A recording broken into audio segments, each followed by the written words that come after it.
Ayahku adalah seorang menteri pengkhianat. Dan yang menyita rumahku adalah tunanganku. Saat dia memasangkan rantai besi di leherku, dia lebih lembut daripada saat dia memakaikanku mahkota bunga tahun itu. Di hari ayahku dipenggal, aku dengan tenang mencari kutu di rambut ibuku. Kalau ada api, aku bisa menumis kutu ini. Ditambah dengan sepoci arak. Tak kusangka. Candaanku membuat jenderal muda di sel sebelah, yang digantung pada tulang belikatnya, tertawa. Peri, sudah jam berapa? Sekitar tengah hari, kan? Tengah hari. Benar, ini adalah waktu saat keluarga Xie dihancurkan. Juga waktu ayahku dipenggal. Dan para pria di keluarga berangkat ke pengasingan di Mobi. Qingqi, pergilah memohon pada Song Yanxing. Mohon saja padanya agar menyelamatkan kalian berdua. Dia sekarang sangat dipercaya oleh putra mahkota. Dia pasti bisa melakukannya. Masalahnya, dia tidak akan menolong kita. Dialah yang secara pribadi memimpin penyitaan keluarga Xie. Kalau begitu, kita mati pun tak akan ada yang kasihan. Kalian berdua dibesarkan dengan penuh perlindungan. Jika sampai masuk ke tempat seperti Jiao Fangxi, bagaimana kalian bisa bertahan hidup? Mereka masih kecil. Kakak, kita harus bagaimana setelah ini?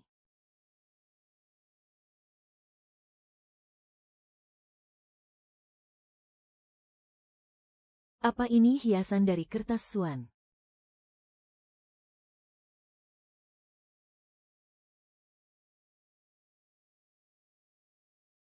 Saat tatapan kami bertemu, aku teringat saat pertama kali aku melihat Song Yanxing. Dia mengenakan jubah panjang abu-abu yang warnanya sudah pudar. Dia menghampiriku sambil tersenyum. Kini, dia menduduki jabatan tinggi. Sedangkan aku adalah tawanannya. Tuan, kumohon selamatkan anak-anak ini. Nona sulung, kenapa kau tidak memohon? Asalkan kau mau bicara. Mungkin aku akan luluh. Kumohon Tuan Song untuk mengulurkan tangan membantu. Bebaskan kami berdua. Jika Tuan bersedia. Qingqi rela menjadi budak seumur hidup untuk membalas budi. Kalian berempat akan kujadikan selir. Nona sulung juga bersedia. Bisa menjadi selir Tuan. Adalah keberuntungan kami para saudari. Aku, Song, tidak tahu. Kalau Nona sulung ternyata bisa begitu merendahkan diri. Sayang sekali. Ini adalah perbuatan kalian. Tapi ini menjadi malapetaka bagiku. Aku akan pergi memanggil Fangxi untuk menemuimu. Hahaha. Qingqi. Maafkan Nyonya Guru yang berangan-angan. Seharusnya aku tidak membiarkanmu memohon pada si berhati serigala itu. Tidak apa-apa. Aku sudah menduganya. Awalnya kukira dia sudah mati. Tapi barusan, aku mendengar suara rantai besi di tubuhnya. Dia ternyata masih hidup. Siapa dia? Dia adalah Gu Hanzuang. Jenderal termuda di dinasti ini. Di usia 15 tahun, dia ikut ayahnya berperang, selama 10 tahun menyatukan Mobei. Seharusnya namanya tercatat dalam sejarah. Tentu saja, itu hanya menurutku saja. Karena dia telah dipenjara di sini atas tuduhan pemberontakan. Selama setengah tahun, aku duduk di dekat pagar kayu. Terus memandanginya melewati Hangzhou. Aku mengangkat kepala, menembus kegelapan yang pekat. Dia juga menatapku. Aku bangkit dan berlutut memberinya hormat. Dia tertawa sinis. Lalu menutup matanya sekali lagi. Kucubit pergelangan tanganku untuk memaksa diriku tetap sadar. Aku pun mempertahankan posisiku. Tanpa sadar, menjelang fajar, Gu Hanzuang membuka matanya. Aku masih dalam posisi memberinya hormat. Dia menatapku tajam. Aku pun balas menatapnya. Di sekeliling, asap perang mengepul. Salju turun memenuhi langit. Seolah-olah, aku mengikuti tatapan matanya. Pergi ke Mobei yang luas dan sangat dingin. Jenderal, Rakyat membutuhkan Anda. Xie Mingyuan. Keluarga seperti itu ternyata bisa membesarkan nona terhormat sepertimu. Kau sudah mengamatiku selama 3 hari. Sebenarnya, apakah rakyat yang membutuhkanku? Atau kau yang membutuhkanku? Tidak ada bedanya. Aku juga bagian dari rakyat. Jika Jenderal Gu yang didukung oleh Mo Beiwei ikut bersama kita, mungkin masih ada harapan untuk hidup. Anda sudah melihatnya dengan jelas. Saya hanya bertanya, apakah Jenderal ingin pergi dari sini? Jika Anda mau, saya punya cara untuk melepaskan rantai di tubuh Anda. Tapi Anda tidak mau. Dia sudah lama sekali tidak makan. Dia sedang mencari mati. Tuan penjaga, sarapan untuk Jenderal Gu tidak diantar. Kau sendiri sudah mau mati. Untuk apa mengurusi orang lain? Dia sedang bunuh diri. Jika dia mati di sini, seluruh rakyat di negeri ini pasti akan murka. Hahaha. Apa urusannya kemarahan rakyat denganku?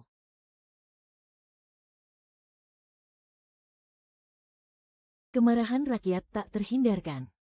Pihak istana pasti ingin meredakannya. Dan membunuh seseorang untuk menenangkan massa adalah cara terbaik. Coba Anda pikirkan baik-baik.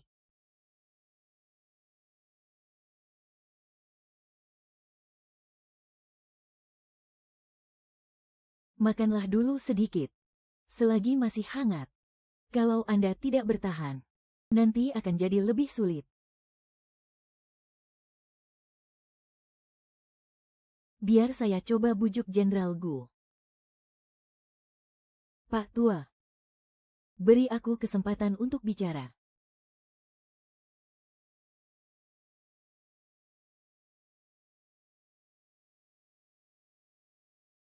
Jenderal, lihat saya.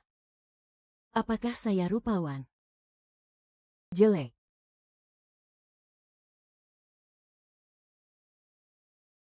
Jenderal, lihat sekali lagi.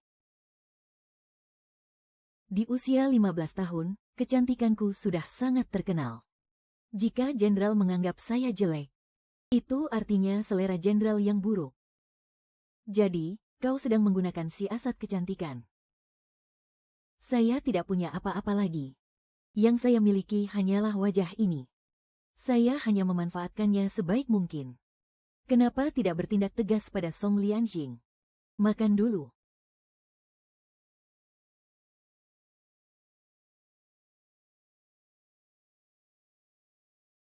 Song Lianxing tidak sepadan.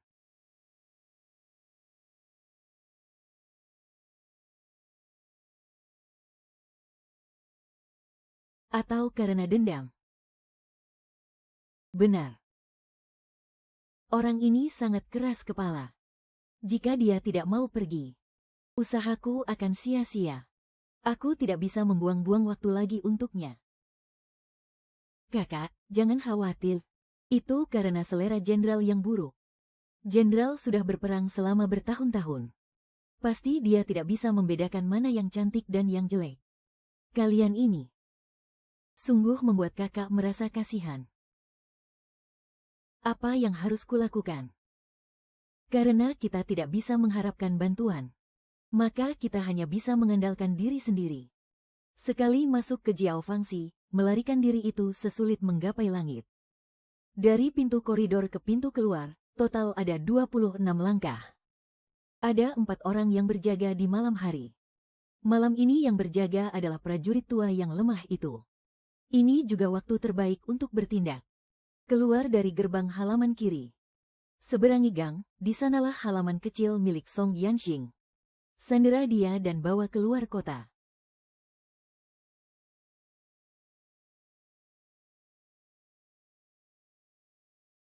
Saat itu, kalian 4 bersaudari menyerbu masuk ke Jiao Fangxi. Yang lainnya dijual oleh pihak berwenang. Terima kasih banyak, Tuan Song. Karena sudah memberitahuku sebelumnya. Aku sudah mengurus semuanya di Jiao Fangxi. Mereka tidak akan membiarkanmu melayani tamu lain. Aku akan menunggumu. Gu Hanzu, nyawamu benar-benar lihat, ya. Kau. Jenderal Gu, apa maksud Anda melakukan ini? HMPH.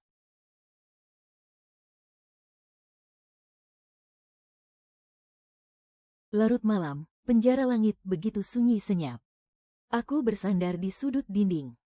Di tanganku, aku menggenggam erat sebuah batu yang telah ditajamkan. Tiba-tiba, terdengar suara gemerincing rantai besi. Aku menoleh.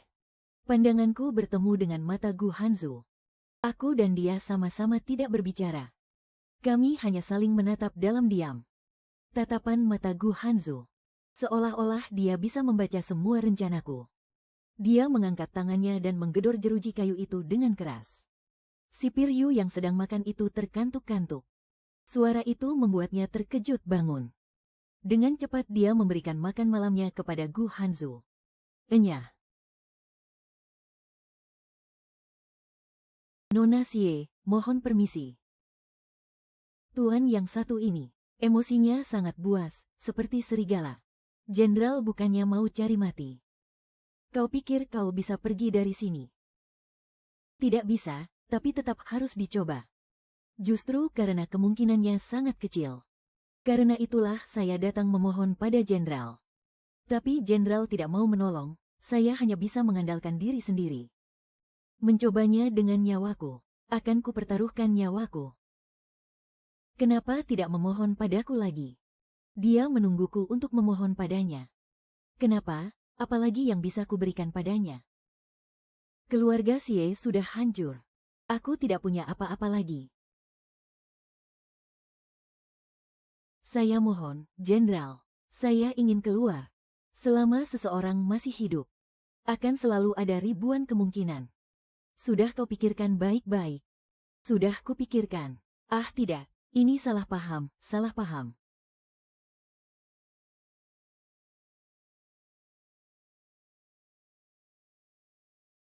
Aku menatapnya dengan penuh kebencian.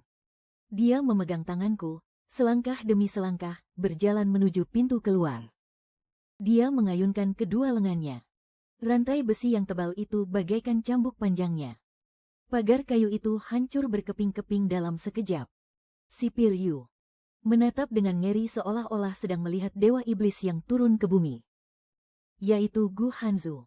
Saking takutnya, dia jatuh terduduk lemas di tanah. Di tengah malam, di jalanan ibu kota, bayangan orang-orang berpakaian hitam berkelebat. Mereka mengawal Gu Hanzu. Bagaikan serigala jahat yang telah lama tunduk pada kegelapan malam. Rombongan itu melesat menuju gerbang kota seperti sekawanan serigala malam. Angin malam di bulan Februari masih terasa sangat dingin. Tapi aku justru merasa hangat. Inilah anginku. Angin kehidupan. Cepat lapor, Nona besar keluarga Xie telah kabur. Jenderal Long, Nona Xie diculik saat mencoba kabur. Sepertinya akulah yang menculikmu, ya. Hahaha. Seharusnya aku sudah mati. Kau melakukan upacara penghormatan selama 5 hari, aku pun kabur dari penjara. Lalu menyebarkan kabar kalau kau menculikku pada bulan Mei. Bukankah Jenderal memang sudah lama ingin kabur dari penjara? Hanya saja tidak punya alasan yang tepat. Terserah kau mau berpikir apa. Kalau begitu, aku akan berpikir seperti itu. Hahaha. Asalkan kau senang. Ibuku dan yang lainnya dibawa oleh bawahan Gu Hangzhou yang berbeda. Kami menempuh perjalanan secara terpisah. Dan akan bertemu lagi saat tiba di Mobei.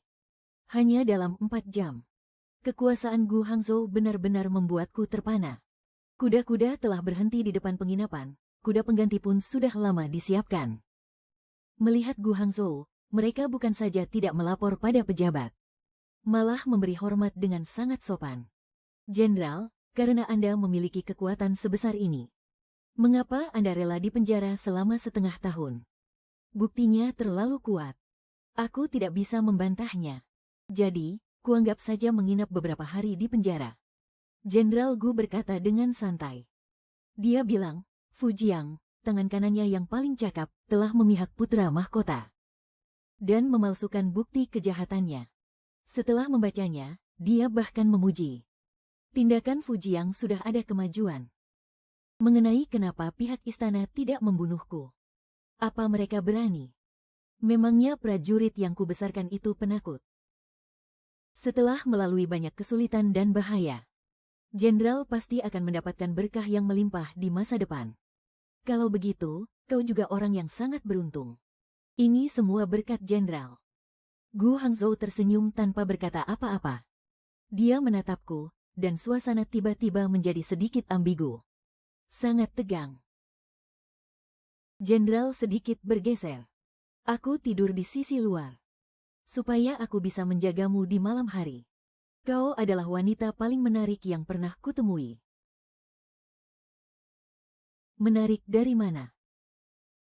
Aku menyerahkan diriku untuk memohon Jenderal menyelamatkan seluruh keluargaku. Dan sekarang, Jenderal telah melakukannya. Aku tentu saja akan menepati janjiku. Aku pernah membayangkan malam pengantinku. Tak pernah kusangka akan terjadi setelah keluargaku hancur berantakan. Kau ini benar-benar menepati janji. Tapi, aku juga punya pertanyaan. Jenderal, tolong katakan, setelah malam ini berakhir, apa rencanamu selanjutnya? Apa maksudmu? Apa jenderal ini menginginkan hubungan satu malam saja? HMPH. Kulihat, Nona Sielah yang justru menginginkan hubungan satu malam. Aku. Coba katakan, apa rencanamu ke depannya? Kakakku dan yang lainnya diasingkan ke Mobe. Aku ingin menyelamatkan mereka. Pertama-tama, menyelamatkan nyawa keluargaku. Baru setelah itu memikirkan rencana lain. Lalu, merencanakan semuanya perlahan-lahan. Lalu membalaskan dendam. Lalu, jika aku masih hidup, aku akan menjalani hidupku dengan baik. Banyak sekali omong kosongmu. Bukannya kau yang bertanya, makanya aku jawab. Aku sudah menyuruh orang membawakan dipan empuk. Nanti kau tidur di sana. Jenderal, yakin. Kau pikir aku akan termakan oleh siasat cantikmu?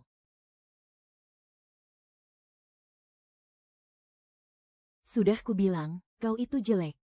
Siasat cantikmu itu tidak mempan padaku. Raksasa. Aku baru saja hendak bicara. Yi Cheng mengetuk pintu dan membawakan dipan empuk beserta selimut. Dipan itu diletakkan di samping ranjang. Aku berbaring dan ternyata tidur nyenyak tanpa mimpi semalaman. Keesokan harinya, kami berganti ke kereta kuda. Meskipun sepanjang jalan ada yang mengejar dan menyelidiki. Tapi Gu Hangzhou selalu punya cara untuk menghindari mereka. Aku menyingkap tirai jendela untuk melihat keluar. Kulihat ada 7 atau 8 anak kecil sedang bermain di ladang. Mereka berlari-larian. Tanpa sadar, aku pun bertanya padanya. Jenderal, apakah Anda menyukai anak-anak? Tiba-tiba dia membuka matanya dan menatapku. Sudut bibirnya membentuk seulas senyuman. Senyuman yang aneh. Setelah tiba di Mobe, barulah aku mengerti artinya. Sesampainya di Mobe, aku baru saja turun dari kereta. Kulihat ada 7 atau 8 anak kecil tiba-tiba berlari keluar dari jalan. Ada anak laki-laki dan perempuan, mereka mengelilingi Gu Hangzhou. Dengan ramai mereka berteriak, "Ayah sudah pulang." Bahkan ada yang masih terlatih-tatih belajar berjalan. Dengan cadel memanggilnya ayah. Dia mengangkat anak yang sedang belajar berjalan itu. Lalu menaruhnya di pelukanku sambil menopang anak itu. "Nak, ini, Ibu Han." "Haha, Ibu." "Jenderal, tidakkah kau akan menjelaskannya? Dalam rencana masa depanmu, sepertinya harus ditambahkan beberapa anak lagi." Dia bahkan terlihat bangga. Tunggu. Mungkinkah alasan sikap anehnya sebelumnya adalah karena dalam rencana yang kusebutkan malam itu, aku hanya menyebutkan keluarga kita, dan tidak menyebutkan anak-anak. Dengan penuh keraguan, aku menarik anak laki-laki yang paling besar. "Bisa beritahu aku apa yang terjadi?" "Salam, Nyonya. Ayah dan ibu kami semua sudah meninggal. Jenderallah yang menampung kami. Beliau menempatkan kami di satu tempat dan meminta orang untuk merawat kami. Kami semua bukan anak kandung jenderal." Seperti dugaanku. Di mana Jenderal tinggal? Tolong antarkan aku ke sana. Jadi, aku pun tinggal di halaman kecil milik Gu Hanzu. Tapi, dia tidak pulang selama sebulan penuh. Karena Jenderal Wang dan Jenderal Cai yang dikirim oleh istana telah mengambil alih kekuasaan militer. Ada banyak hal yang harus dia selesaikan. Aku tidak mengganggunya. Mobei ternyata lebih besar dari yang kubayangkan. Prajurit dan petani bersatu. Saat senggang, mereka bertani. Tempat ini sama sekali tidak seperti gurun pasir tandus yang ada di dalam rumor. Sebaliknya, tempat ini penuh dengan kehidupan. Manisan haunya. Manis sekali. Benar, rasanya memang manis. Hahaha. Semua ini terasa baru bagi kami. Kami jatuh dari langit ke dalam lumpur. Tapi untungnya, kami semua tidak patah semangat. Beradaptasi dengan lingkungan baru. Ternyata lebih cepat dari yang kubayangkan. Suatu hari di jalan, aku melihat anak-anak yang bermain di jalanan. Aku termenung.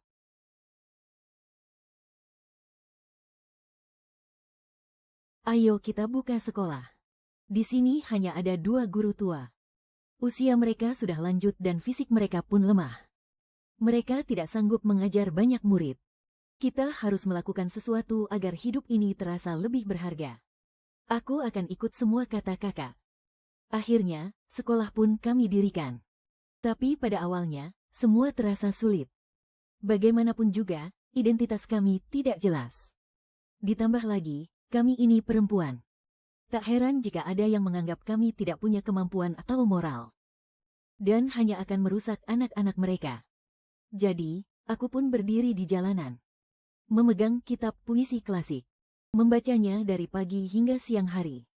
Banyak orang datang untuk mendengarkan. Ada yang mengira aku hanya cari perhatian. Tapi setelah mendengarkan selama 2 hari, mereka mengerti niatku. 5 hari kemudian, aku dan adikku, bersama 2 guru tua itu, secara resmi membuka sekolah baru kami. Seketika, warga kota Mobei, yang hidup sederhana pun mengirim anak-anak mereka ke sekolah kami. Aku juga kembali menekuni buku-buku pengobatan. Diam-diam tanpa sepengetahuan sepupuku, aku belajar meramu obat herbal. Tak terasa, bulan Mei pun tiba. Paman dan kakak-kakakku telah tiba di kamp militer. Gu Hanzu mengirim surat, mengatakan mereka semua masih hidup. Mereka semua masih hidup. Beban terakhir di hatiku akhirnya terangkat. Aku pun bisa lebih fokus mengajar dan belajar ilmu pengobatan. Aku bahkan berguru pada seorang tabib militer. Dan berkeliling untuk mengobati orang sakit. Di Mobei, salju mulai turun di bulan September.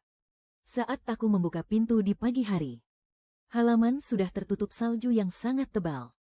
Aku sedang membersihkan salju. Terdengar suara langkah kaki di belakangku. Aku pun menoleh ke belakang. Gu Hanzu yang berjubah hitam panjang berdiri di sana dengan tatapan dingin. Dia bersandar di gerbang halaman, menatapku dengan senyum miring. Bisa menebaknya,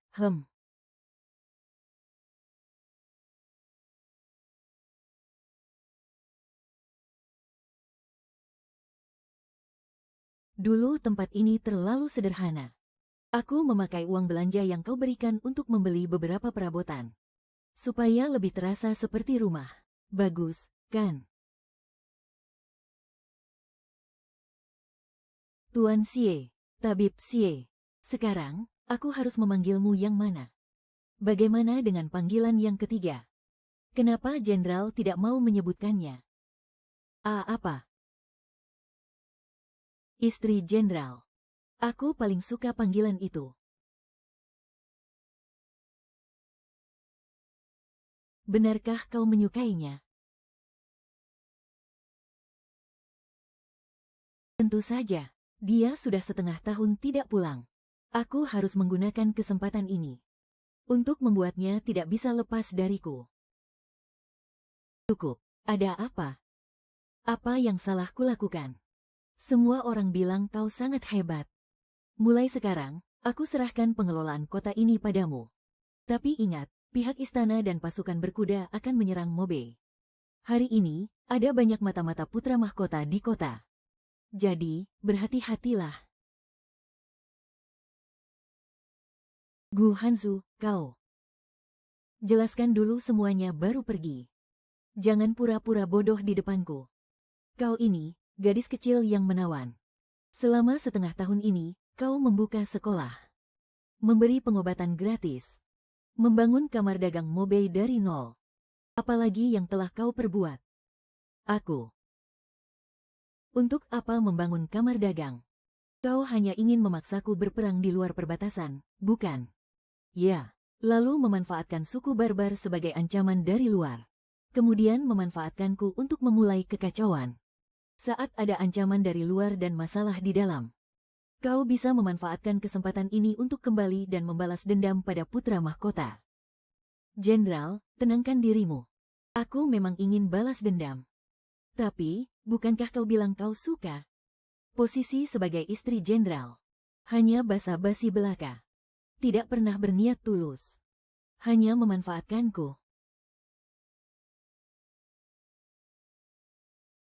Perhitungan yang bagus, pantas saja kau putri kesayangan Xie Mingyuan. Xie Mingyuan adalah seorang pengkhianat. Dan aku adalah putri baiknya. Tentu saja aku juga akan mengkhianatimu. Gu Hanzu, apakah itu maksudmu? Tapi aku tahu betul. Ayahku hanyalah alat di tangan putra mahkota. Sekarang, alat itu telah dibuang. Maka aku akan membuat putra mahkota mengerti bahwa alat ini bisa berbalik menyerang. Ah, Jenderal. Ada seorang pedagang keliling bermarga Kiao yang mencarimu. Dia sedang menunggu di persimpangan jalan. Kiao Moyan. Dia adalah pedagang keliling yang kutemui saat aku sedang merekrut murid di jalan. Usianya 27 tahun ini. Di kota Zi, bisnis sampingannya adalah berdagang di dalam dan luar perbatasan. Skala bisnisnya cukup besar. Tapi itu adalah bisnis yang mempertaruhkan nyawa. Tahun lalu, kaum barbar membunuh kakaknya dan membuat salah satu kakinya lumpuh. Sekarang, dia adalah rekan bisnisku. Aku pura-pura memilih kulit binatang di gerobaknya. Padahal sebenarnya aku sedang mengobrol dengannya. Bagaimana? Pemimpin Wansi bilang, selama kau membunuh Jenderal Gu, dia akan meminjamkan pasukannya padamu. Aku mengerti. Omongan saja tidak bisa dijadikan bukti.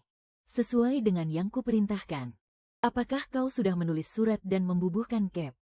Sudah, Nyonya. Kulit ini cocok untuk jenderal. Terima kasih. Berapa harganya? Nyonya, apa kau benar-benar akan membunuh jenderal? Hanya butuh secangkir arak beracun. Sekuat apapun Gu Hanzu, dia takkan tahan dengan arsenik. Tidak perlu mengkhawatirkanku. Apa suratku sudah dikirim? Sudah dikirim. Tapi, model.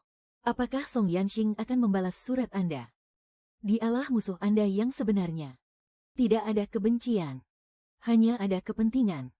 Aku kembali dan membaca surat yang ditulis oleh pemimpin suku barbar itu. Tulisannya jelek, tapi itu benar-benar tulisan tangan dan stempelnya.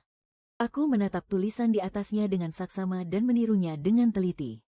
Lalu aku mengambil sebuah batu darah ayam dan mengukir sebuah stempel. 10 hari kemudian, surat balasan dari Song Yanxing tiba. Dia menjawab semuanya satu persatu. Dia bilang bisa membantuku kembali ke ibu kota, memberiku identitas baru, dan menjadikanku selirnya. Song Yanxing, kau benar-benar termakan umpan. Kalau begitu, sesuai keinginanmu.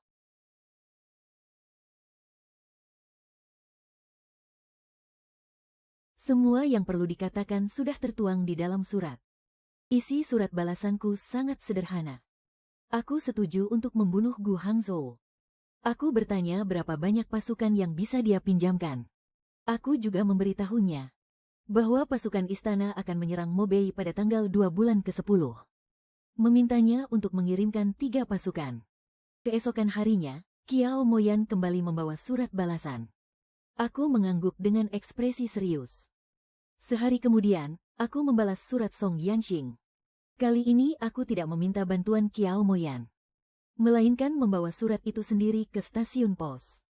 Saat berkuda keluar kota, Aku berdiri di persimpangan jalan dan secara pribadi melepas kepergiannya. Saat perjalanan pulang, aku membeli setengah kati arak di persimpangan jalan dan beberapa lauk daging.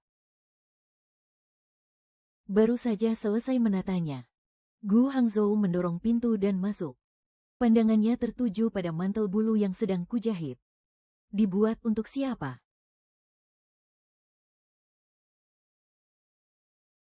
Jenderal, cobalah. Senjata. Biarkan aku memakai uang ini dulu. Kau belum makan, kan? Araknya masih hangat. Pas untuk diminum.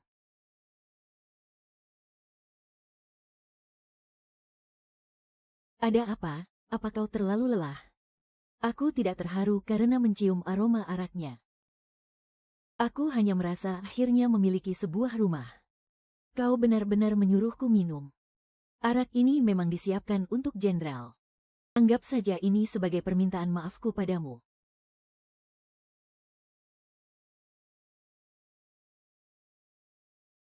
Aromanya wangi, tetapi saat diminum terasa membakar tenggorokan. Ternyata aku yang salah menilainya. Aku sudah lama merasa serba salah. Aku sudah setengah tahun berada di Mobei. Jenderal belum pernah menemaniku keluar. Orang lain pasti akan mengira gelarku sebagai Nyonya Jenderal ini. Hanyalah gelar yang kuangkat sendiri. Ada keraguan di matanya. Tapi dia tetap pergi ke pasar bersamaku. Ini pertama kalinya kami pergi ke pasar bersama. Cuaca hari ini sangat cerah. Aku berhenti di depan seorang kakek penjual arak. Sambil tersenyum aku berkata, "Kek, jenderalku bilang, arak buatanmu sangat enak." Kakek itu terus-menerus membungkuk hormat. Lalu memberikan setengah kati arak lagi untuk dibawa Gu Hanzu. Gu Hanzu pun membayarnya. Sambil membawa guci araknya. Pandangannya menyapu tangan kami yang saling bertautan. Lalu menatapku. "Jenderal, kudengar pasukan Cao Tian akan datang menyerang. Apa yang harus kita lakukan? Apakah milisi di kota juga harus ikut bertempur? Kami semua tidak takut mati. Semuanya tenang saja. Kita hanya perlu menjaga kota dan tidak keluar. Tidak perlu."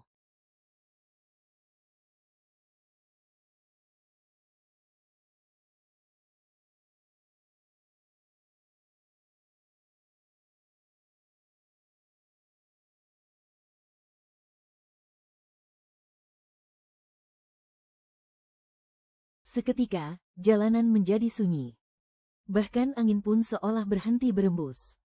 Kemudian, seluruh jalanan menjadi riuh. Teriakan terdengar dari mana-mana. Aku berjongkok di samping Gu Hanzu. Tanganku masih digenggamnya erat. Dia tidak memejamkan matanya. Dia menatapku lekat-lekat. 27 September, Gu Hanzu terkena racun yang mematikan. Tak bisa lagi disembuhkan oleh obat apapun. Napasnya tinggal satu-satu. Disaksikan oleh semua orang di jalanan. Gu Hanzu digotong masuk ke barak militer. Antara hidup dan mati. 29 September, Gu Hangzhou masih belum sadarkan diri. Para prajurit merasa cemas. Namun, mereka tetap tertib dan teratur. Setia menjaga pos mereka. 2 Oktober. Pasukan besar dari istana telah tiba di bawah tembok kota. Jumlahnya begitu banyak hingga menutupi matahari.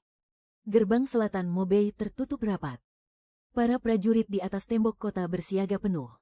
3 Oktober. Debu beterbangan di utara. 3.000 pasukan barbar menyerbu gerbang utara. Gerbang utara juga tertutup rapat. Sekokoh batu karang. Mobei telah terkepung. Ancaman datang dari dalam dan luar. Kiao Moyan menemaniku minum teh di halaman. Dengan cemas, dia bertanya padaku, "Nyonya, sekarang Mobei sudah terkepung. Kita telah terpojok. Apa yang harus kita lakukan selanjutnya? Apakah persediaan beras dan arang kita cukup?" "Cukup. Kita sudah menyiapkannya sejak istana mulai memblokade jalan. Bahkan jika kita dikepung selama 3 bulan, persediaan kita akan cukup." 4 Oktober.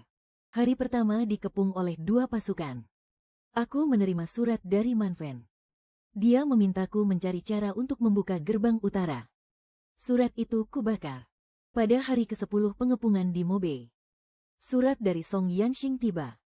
Dalam suratnya, dia memintaku untuk keluar dari kota. Dia akan mengirim orang untuk mengantarku kembali ke ibu kota. Surat itu pun kubakar. Pada hari ke-15 pengepungan di Mobei, kabar dari ibu kota tiba. Song Yanxing dijebloskan ke penjara atas tuduhan berkhianat. Tuduhan dan buktinya adalah surat-surat yang menunjukkan persekongkolannya dengan kaum barbar. Tentu saja, surat-surat itu aku yang menulisnya. Istana boleh saja menyerang Mobei dengan cara apapun. Tetapi satu hal yang tak bisa dimaafkan adalah bersekongkol dengan bangsa asing. Dan sekarang, pasukan barbar dan pasukan kekaisaran bekerja sama dengan begitu padu. Jika ini bukan sebuah konspirasi, siapa yang akan percaya di hari ke-17ku menjadi tawanan di Mobei? Surat permohonan dari Song Yanxing telah sampai. Aku membalas suratnya. Kuminta dia menungguku kembali ke Jin. Hari itu, kabar baik terus berdatangan. Perbekalan makanan kaum barbar telah terputus. Mereka terpaksa menarik mundur pasukan. Di kota Jin, Yang Mulia Kaisar mengurung putra mahkota. Song Yanxing adalah orang kepercayaan putra mahkota. Serangan ke Mobei sepenuhnya berada di bawah tanggung jawab putra mahkota. Kaisar baru berusia 48 tahun. Beliau sedang dalam masa jayanya. Melihat kaum barbar dan pasukan kekaisaran bekerja sama dengan begitu padu, akankah beliau mencurigai putranya sendiri yang ingin merebut tahta lebih awal? Tanggal 22 Oktober, dengan bantuan Kiao Muyan, aku berhasil keluar dari kota. Di luar kota, orang-orang Song Yanxing telah menungguku. Aku menaiki kereta dan berganti kuda, bergegas melanjutkan perjalanan tanpa henti. Aku meninggalkan sepucuk surat dan selembar resep obat di rumah. Surat itu sangat panjang. Aku ingin menggunakan pesonaku pada jenderal. Tetapi sayangnya sang jenderal sama sekali tidak tergoda. Pada akhirnya, aku berutang budi besar pada jenderal. Bisa ikut dengan jenderal ke Mobei adalah keberuntungan bagiku dan seluruh klanku. Mobei adalah milik jenderal dan juga rumah masa depan bagi klan Xieku. Untuk kedepannya, mohon jenderal sudi menjaga kami. Adapun dendam antara ayahku dan jenderal, biar aku yang membalaskannya. Anggap saja ini sebagai baktiku, jenderal. Kau hanyalah seorang wanita. Beraninya kau bicara sesombong itu. Aku pernah membaca sebuah buku cerita tentang pendekar dengan sepasang pedang, ibu dan anak. Saat bertarung sampai mati, pedang, ibu, digunakan untuk memancing lawan, sementara pedang, anak, yang membunuh. Ayahku adalah pedang, ibu, itu. Dan aku, hanyalah pedang, anaknya. Aku mohon jenderal percaya padaku. Dan tunggulah kabar baik. Tanggal 29 Oktober, aku tiba di ibu kota. Aku pergi ke penjara Kementerian Kehakiman. Kali ini aku berdiri di luar sel kayu. Song Yanxing ada di dalam. Nona muda masih begitu muda. Tidak mudah baginya bisa sampai seperti sekarang ini. Dia tidak bersalah. Kau harus menjelaskannya pada Yang Mulia Kaisar. Kau adalah seorang wanita yang juga berstatus sebagai tahanan. Jika kau bisa menyelamatkan Yanxing, itu sama saja dengan berbuat baik untuk dirimu sendiri. Tuan Song, mengapa Anda tidak memohon? Memohon agar nona muda menyelamatkanku. Jika Yanxing bisa bebas, aku pasti akan menjadikan nona muda sebagai istriku. Seumur hidup, aku tidak akan pernah meninggalkanmu. Tuan Song yang seperti ini sungguh menawan dan gagah. Baiklah kalau begitu, Tuan Song. Tunggulah aku. Kau punya nyali juga untuk kembali. Pasti kau sudah membuat persiapan. Katakanlah. Beta mendengarkan. Saat itu di dalam penjara, hamba yang bersalah ini merayu Gu Hangzhou dengan tubuh hamba. Dia tidak bisa bersama dengan hamba selamanya. Jadi, hamba diajak kawin lari ke nisan kubur. Tetapi, di dalam hati, hamba tidak menyukai Gu Hangzhou. Hamba dan Tuan Song lah yang memiliki perasaan mendalam. Jadi, kaulah yang meracuni Gu Hangzhou. Pasti Song Yanxing yang menyuruhmu bersekongkol dengan kaum barbar. Bukan. Ini tidak ada hubungannya dengan Tuan Song. Semuanya adalah perbuatan hamba. Kau hanyalah seorang wanita biasa. Untuk apa membunuh Gu Hangzhou?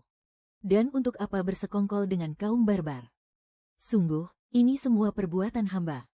Sama sekali tidak ada hubungannya dengan Tuan Song. Mohon Yang Mulia untuk memeriksa dengan saksama. Diam, Xie Mingyuan adalah orang yang sangat cerdas. Tapi melahirkan putri yang sebodoh ini. Tentang persekongkolanmu dengan kaum barbar itu. Apa Gu Hangzhou benar-benar tidak tahu? Gu Hangzhou dipenjara atas tuduhan bersekongkol dengan bangsa asing. Sekarang Gu Hangzhou sudah mati. Maka semua tuduhan kejahatannya di masa lalu, dengan sendirinya akan gugur. Orang barbar itu menyuruhku membunuhnya. Mengapa Yang Mulia berpikir Gu Hanzu bersekongkol dengan kaum barbar? Kau kembali ke ibu kota untuk membersihkan nama Song Yanxing. Apa kau tahu akibatnya bagimu? Aku harus menang dengan segala cara. Dari mana dia mendapatkan kepercayaan diri itu? Dia sudah menerima tantangannya. Beta perintahkan kau mati. Siapa yang bisa menyelamatkanmu? Aku tidak bisa langsung menyebut putra mahkota. Yang harus kulakukan adalah mengantar Yanxing dengan mempertaruhkan nyawaku. Selebihnya, Yang Mulia akan menemukan jawabannya sendiri. Beta bertanya padamu, dunia ini milik siapa? Milik Yang Mulia dan putra mahkota.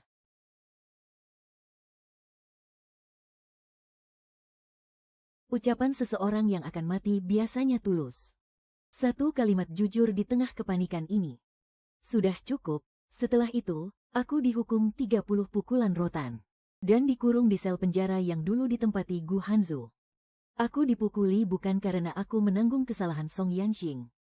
Melainkan karena sebilah belati jatuh dari lengan bajuku.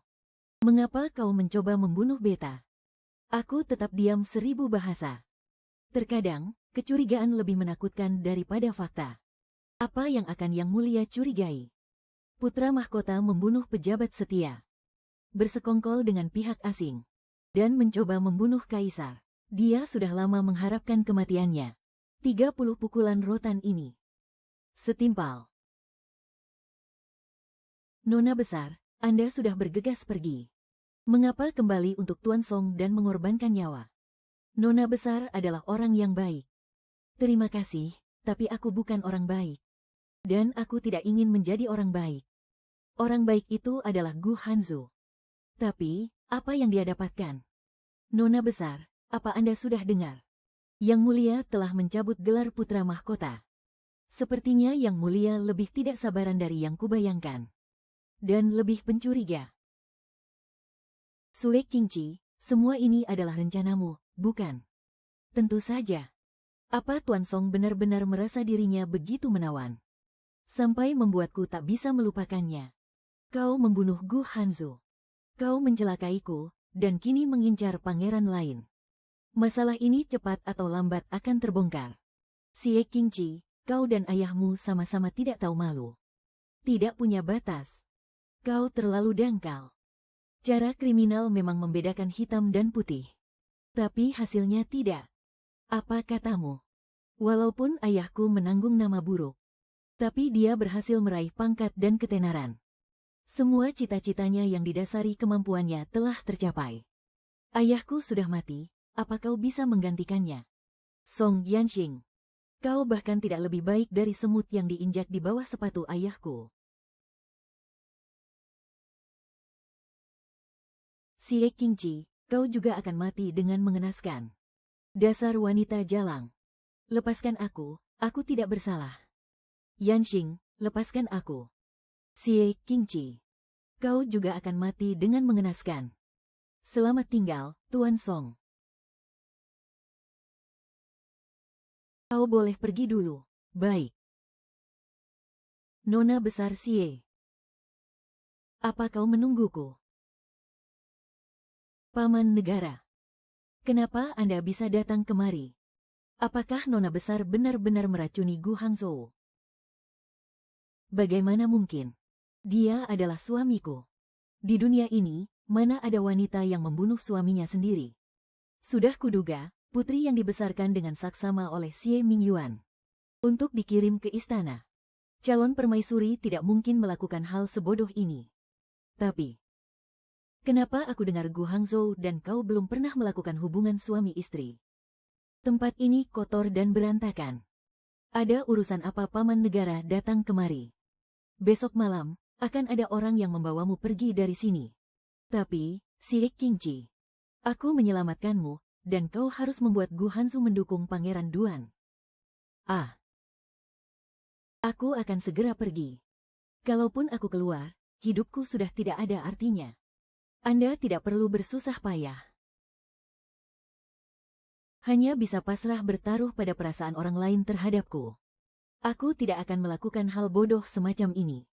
Jika dia tidak bisa memanfaatkanku untuk menyingkirkan Gu Hangzhou, dia juga akan mengirimku ke istana untuk membantu adiknya.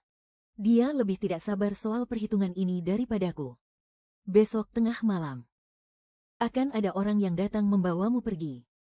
Kalau begitu, aku merepotkanmu, paman negara.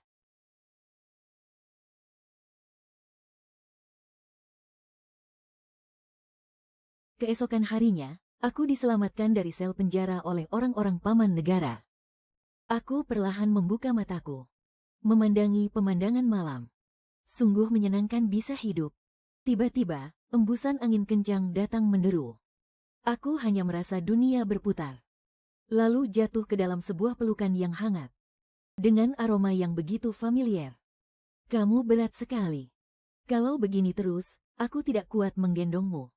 Setelah itu, Gu Hangzhou, sambil menyandera Zhong Qingbo, menyelinap masuk ke kediaman putra mahkota seolah tak ada siapa-siapa. Kami masuk ke kamar tidur putra mahkota. Gu Hangzhou memberikan pedang kepada Zhong Qingbo. Aku akan melihatmu melakukannya. Tuan Bo, jika kau tidak membunuhnya, maka kami akan pergi. Setelah ini, kau tidak akan punya kesempatan lagi. Jenderal, Tuan Bo ini penakut. Ayo kita pergi. Sudah kuduga, ayo pergi. Tunggu.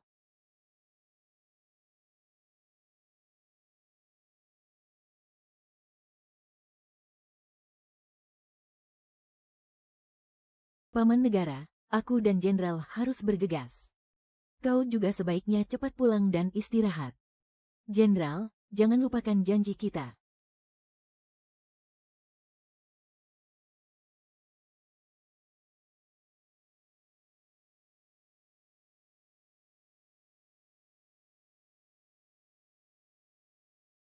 Nona, suasana hatimu sedang baik sekali, ya. Selanjutnya, siapa lagi yang akan kau berikan sebagai hadiah? Jenderal, aku hanya ingin bertanya padamu.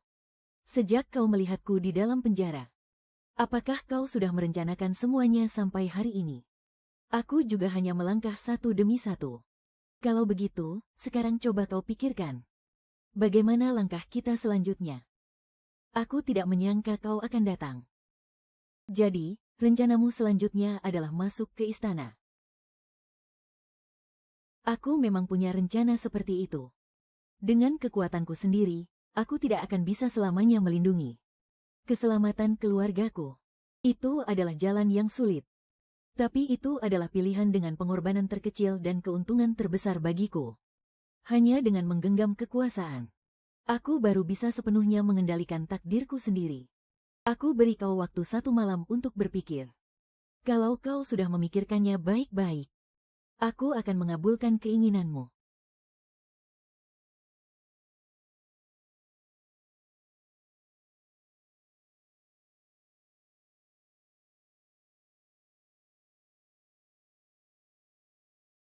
Aku sudah memikirkannya. Sudah kupikirkan matang-matang. Jadi, apa keputusanmu? Aku mau kembali ke Mobei. Xie Jingqi, Mobei bukan tempat yang bisa kau datangi sesuka hatimu. Dan kau tinggalkan kapanpun kau mau. Aku butuh pakaian yang bersih. Kalau bisa, aku juga ingin mandi. Baiklah. Pada malam hari ketiga, kami meninggalkan ibu kota diam-diam. Begitu memasuki jalan utama, kami terus memacu kuda dengan kencang. Angin bertiup kencang dan dingin, Lalu dengan sigap dia mengangkatku dan memutar tubuhku hingga kami duduk saling berhadapan. Aku menatapnya dengan terkejut. Pegangan yang erat, jangan bergerak sembarangan. Kalau tidak, kau akan kulempar ke bawah. Aku ingin melihat ekspresinya. Tapi pandanganku terhalang oleh jubah besarnya. Hanya hawa hangatnya yang menyelimutiku. Membuatku merasa sangat mengantuk. Aku pun tertidur. Dan aku bermimpi. Di dalam mimpi, aku bertemu ayah. Jingci, ikhlaskanlah semuanya. Carilah suami yang baik. Dan hiduplah dengan damai dan bahagia. Ayah. Ayah. Ayah. Apa luka di punggungmu masih sakit? Sakit sekali. Aku tidak menyangka hukuman cambuk itu sesakit ini. Di dalam penjara, tikus-tikus mencium bau anyir darah dan melompat-lompat di tubuhku. Ayah, aku sangat takut. Aku takut. Bagaimana mungkin aku tidak takut? Aku dibesarkan dengan dimanja oleh ayah. Dulu, tanganku tertusuk jarum saat menyulam saja aku sudah menangis. Jangan takut, setelah kau pergi, aku hanya bisa menahannya. Tak peduli harus berlutut ataupun berdiri tegak. Hanya dengan tetap hidup, baru ada kemungkinan untuk melindungi keluarga.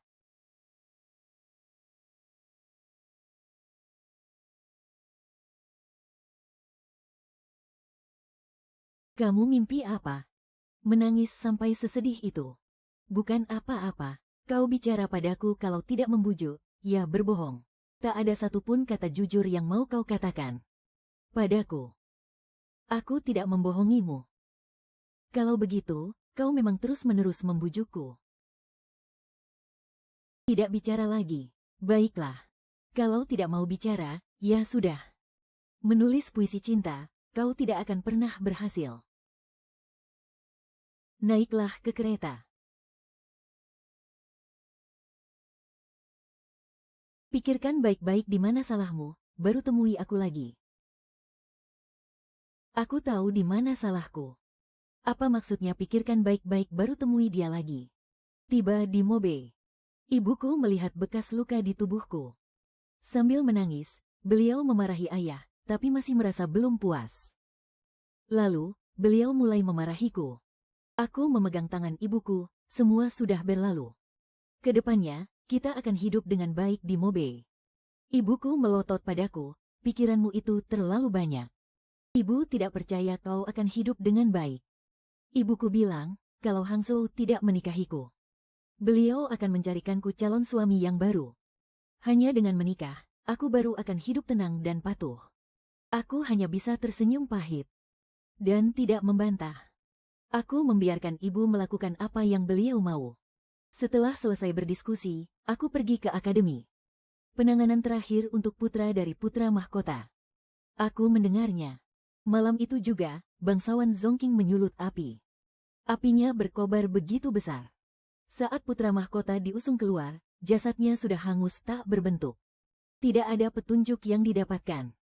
Di kota baru, pengumuman dari kekaisaran untuk menangkapku telah ditempel. Menyebutku sebagai pemberontak dan pengkhianat. Dan perintahnya adalah untuk dibunuh di tempat. Kaisar tahu Guo Hanzong belum mati, tapi tidak berani menyentuhnya. Rakyat Mobei mengenalku sebagai Sue Qingqi. Mereka tidak peduli dengan identitasku. Mereka tidak lagi memanggilku Nyonya Jenderal, melainkan memanggilku Nona Besar. Pernikahan Nona Besar, berkat usaha ibuku dan para nyonya lainnya, menjadi urusan besar yang dipikirkan semua orang di Mobei. Banyak pemuda menungguku di luar sekolah. Jika ada waktu, aku akan mengobrol sebentar dengan mereka. Jika sibuk, aku akan membuat janji di lain waktu. Anehnya, siapapun yang kujadikan janji, saat waktunya tiba, mereka semua, tanpa terkecuali, akan mengingkari janji. Kalau sekali dua kali, sudahlah. Tapi ini terjadi setiap kali. Apa aku memang sejelek itu sampai membuat orang jijik? Kalau Nona Besar jelek, maka tidak ada lagi wanita cantik di dunia ini. Besok ada pertunjukan baru di Taman Barat. Nona Besar, apakah Anda mau pergi menonton? Tentu saja. Keesokan harinya, aku di teater sampai semua kuaciku habis. Kiao Moyan juga tidak datang. Bukan hanya dia yang tidak datang. Selama beberapa hari berturut-turut. Dalam radius 10 li di sekitarku, selain guru tua yang mengajar. Bahkan seekor lalat jantan pun tidak terlihat. Sampai di depan gerbang 9 kuil. Aku melihat Kiao Moyan yang hendak keluar. Kiao Moyan, kamu kemana saja beberapa hari ini? Apanya yang baik? Aku benar-benar tidak mengerti. Aku sengaja pergi ke rumahnya untuk mencari Kiao Moyan. Kenapa kamu lari? Nona besar. Coba Anda pikirkan di mana letak kesalahan Anda. Mungkin Andalah yang seharusnya meminta maaf. Anda harus berani menghadapinya dan meminta maaf. Cepatlah Anda temui sang jenderal. Kalau tidak, semua pria yang mendekati Anda, semuanya akan dipanggil oleh jenderal untuk bicara. Jenderal itu orang yang baik. Anda jangan takut. Jangan menghindar.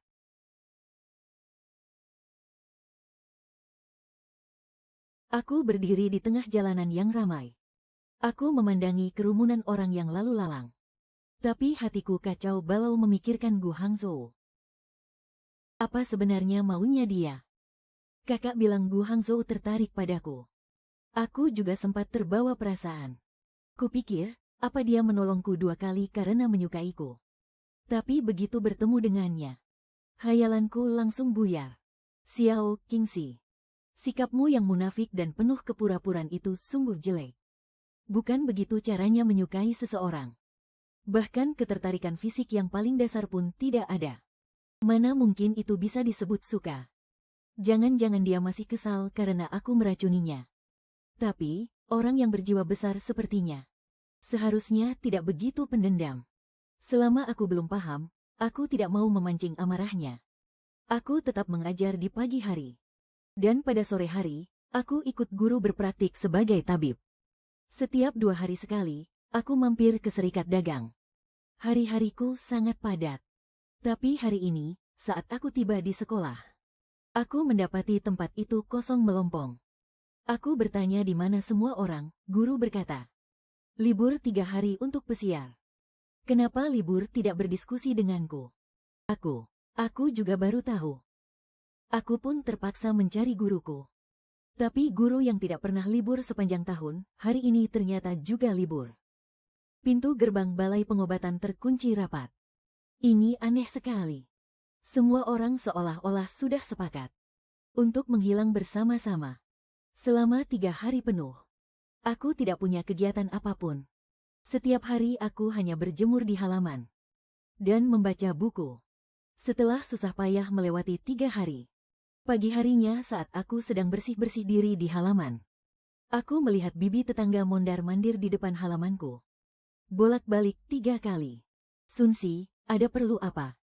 Nona muda, kebetulan sekali bertemu dengan Anda. Anda pasti tidak tahu, kan? Biar saya beritahu Anda. Sang jenderal jatuh sakit. Sakitnya sangat parah. Apa? Aku masih punya banyak urusan. Sibuk sekali, sibuk sekali.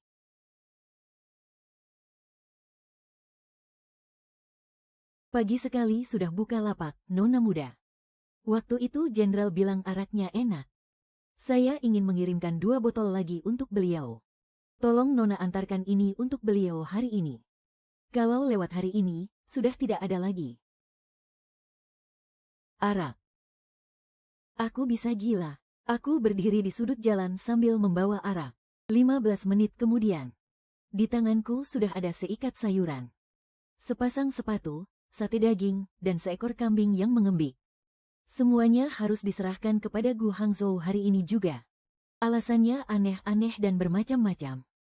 Aku membawa semua barang ini di tanganku, sambil memijat keningku. Nona muda, apakah Anda mau pergi keluar? Paman kebetulan mau ke barak militer untuk mengambil sesuatu. Sekalian saya antar Nona. Setelah merepotkannya, 1 jam kemudian, aku tiba di luar barak Gu Hangzhou. Aku mengetuk pintu, masuk, lalu membuka semua bungkusan itu. Dia berbaring di ranjang, membelakangi cahaya. Tetapi saat melihatku, dia justru membalikkan badan. Mau apa kamu ke sini? Aku dengar kamu sakit. Sakit apanya? Aku tidak akan mati. Biar aku lihat. Kita ini kan seperti suami istri. Jenderal, aku salah. Anda orang yang berjiwa besar. Maafkan aku, ya. Di mana salahmu? Salahku adalah hanya ingin membalas Tuan dengan kecantikanku. Tetapi tidak dengan ketulusan hati. Tubuhnya menegang sejenak. Tapi dia tidak mengatakan apapun. Aku pun membujuknya lagi dengan belasan kalimat. Dia tetap tidak mau bicara. Sepertinya aku yang terlalu berharap. Kalau begitu, Jenderal istirahatlah. Aku akan datang lagi lain hari untuk menemui Jenderal. Aku memang sedikit tertarik padamu. Tapi Jenderal berpikir aku jelek. Menganggapku tidak cekatan. Jadi aku berpikir, orang sehebat Jenderal seharusnya mencari wanita yang sejiwa dan saling mengagumi untuk menghabiskan sisa hidup bersama. Aku beberapa kali mencoba menjodohkanmu, tapi Jenderal selalu menanggapinya dengan wajah masam. Aku harus tinggal di Mobe seumur hidupku. Aku tidak mau menjadi bahan tertawaan karena menyelamatkan Jenderal. Sehingga sisa hidupku akan sulit di sini. Siapa yang berani menertawakanmu? Kau. Aku tidak pernah.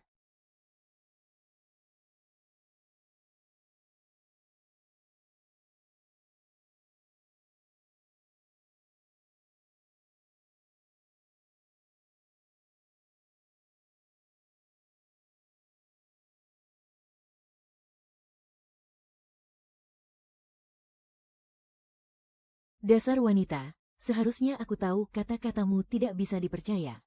Ini tangisan sungguhan atau pura-pura? Memangnya air mata ada yang palsu? Semua keluar dari mata. Kalaupun bukan air mata, tidak mungkin keringat.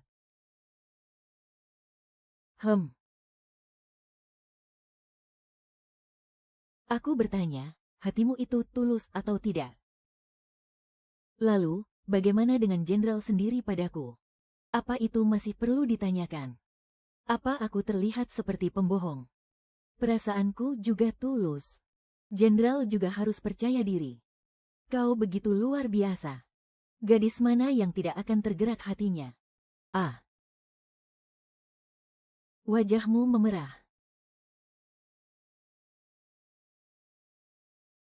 Jenderal benar-benar menyukaiku. Aku sedang meminta maaf padamu. Untuk semua yang terjadi di masa lalu, itu salahku. Jika kau tidak suka, aku akan berubah. Aku tidak akan lagi memakai cara licik padamu. Aku hanya akan tulus padamu. Bagaimana? Jenderal adalah seorang penguasa yang perkasa. Memegang kekuasaan yang besar. Bahkan saat ayahku masih hidup, menikah denganmu adalah sebuah kehormatan besar bagiku. Terlebih lagi, saat ini statusku adalah seorang tahanan. Jenderal tidak memandangku rendah saja sudah sangat aku syukuri. Apalagi, aku memang menaruh hati padamu. Ah. Kamu tidak melakukan kesalahan. Kau meracuniku juga demi melindungiku. Aku tahu itu di dalam hatiku. Aku tidak marah padamu.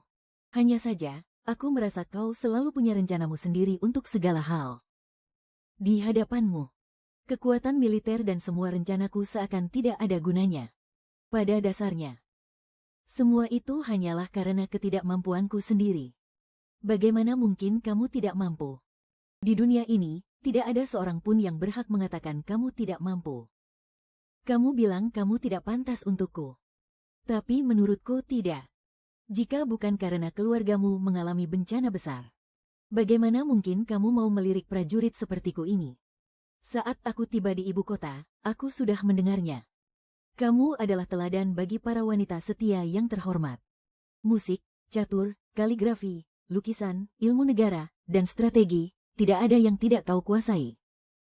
Kau bahkan pernah berdebat dengan para sarjana di istana.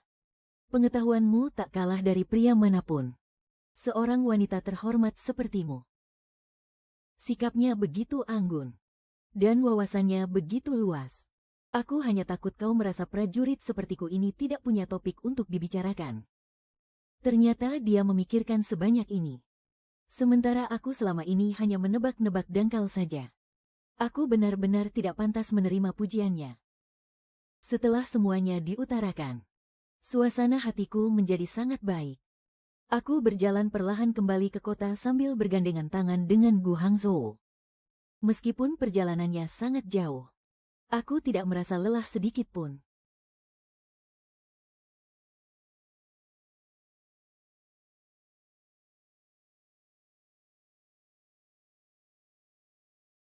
Jenderal dan Nyonya. Jenderal, kapan kami bisa mencicipi permen pernikahan kalian? Benar, Nyonya, kali ini Anda tidak akan bisa lari lagi, loh. Kau dengar itu? Semua orang bertanya kapan bisa makan permen pernikahan kita. Bagaimana menurut Jenderal? Tidak perlu terburu-buru. Aku ingin mempersiapkannya dengan matang. Aku ingin seluruh dunia tahu bahwa Xie Qingqi telah menikah denganku, Gu Hanzu. Xie Qingqi dulunya adalah teladan bagi para gadis terhormat. Dia adalah nona besar yang dipuja dan disegani oleh semua orang. Menikah denganku membuatnya menjadi Nyonya Jenderal. Kemuliaannya tetap tak tertandingi. Semua orang wajib segan padanya.